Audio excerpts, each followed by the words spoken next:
Motion makes vibration, and vibration then makes sound, and sound cannot be made unless there's matter all around.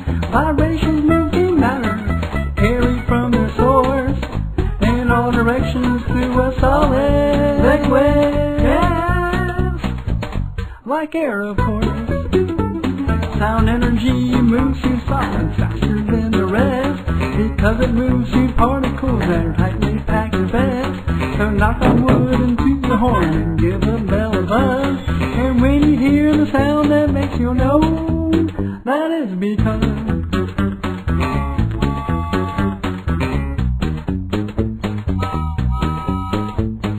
motion makes vibration, and vibration then makes sound, and sound energy can be heard when there is matter all around.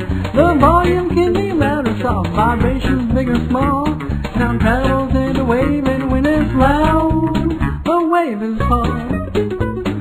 Sounds have different pitches that range from high to low, vibrating fast if the pitch is high, and if low they vibrate slow. Preach, shout, thump, shout or whisper, know that you will hear when particles bump each other and catch a wave right to your ear.